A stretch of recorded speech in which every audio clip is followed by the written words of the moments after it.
Assalamualaikum warahmatullahi wabarakatuh. Salam sejahtera kepada Ibu Tutor mata kuliah Bahasa Indonesia yang saya hormati dan rekan-rekan semua.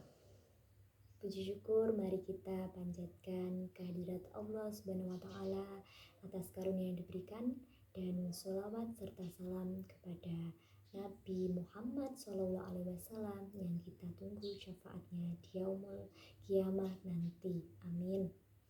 Sebelumnya, perkenalkanlah, saya Maharani Putriana dari UPPJJ Semarang, Pokja Rembang, Fakultas Fikih PAUD, akan menyampaikan gagasan tentang efektivitas sosial media dalam pembelajaran anak usia dini di era pandemi COVID-19.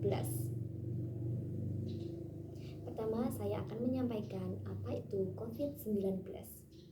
Virus corona COVID-19 adalah penyakit yang menular yang disebabkan virus SARS-CoV-2.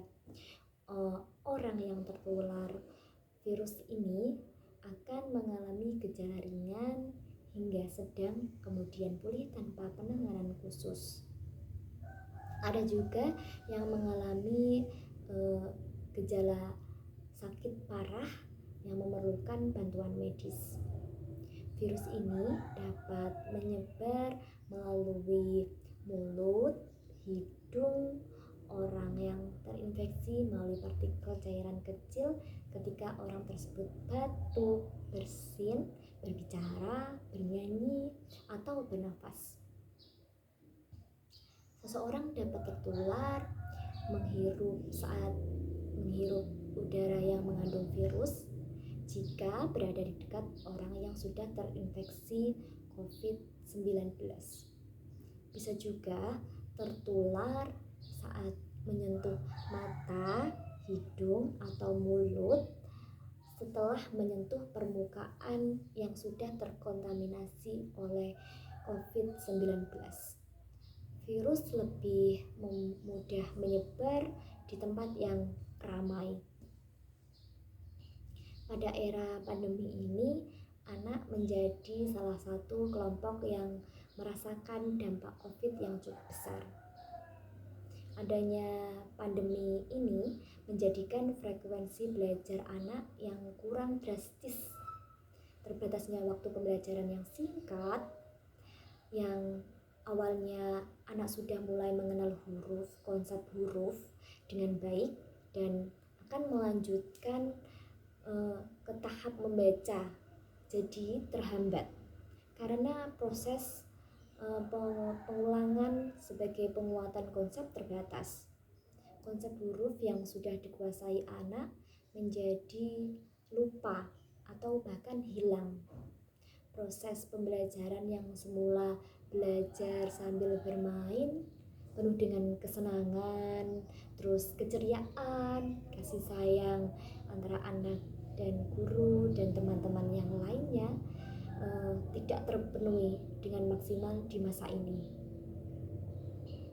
Kendala yang dihadapi pada sistem pembelajaran ini yaitu kesiapan tenaga pendidik yang kurang, lalu kesulitan berkomunikasi kepada orang tua, sebab ada orang tua yang belum mampu mengoperasikan HP atau media teknologi sebagai alat pembelajaran jarak jauh.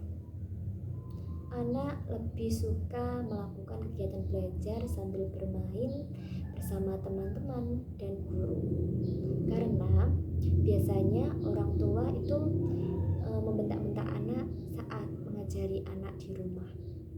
Ada juga anak yang merasa bosan ketika belajar dengan orang tua, semangatnya kurang dan merasa jenuh, tidak ada teman-teman yang bisa diajak untuk belajar dan bermain. Pandemi COVID-19 dalam dunia pendidikan sangat mengkhawatirkan. Situasi ini mendorong segenap instansi pendidikan berinovasi dalam melakukan pembelajaran jarak jauh untuk mencegah penyebaran COVID dengan tidak melakukan kontak langsung.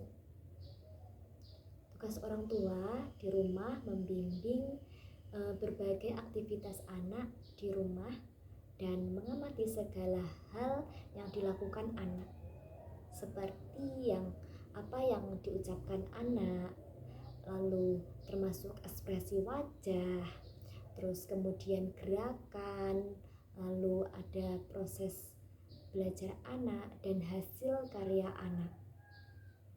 Dalam pembelajaran daring tentunya harus memperhatikan keselamatan dalam pembelajaran selama pandemi dengan selalu memakai masker, cuci tangan pakai sabun, jaga jarak, hindari kerumunan, dan selalu menjaga kesehatan.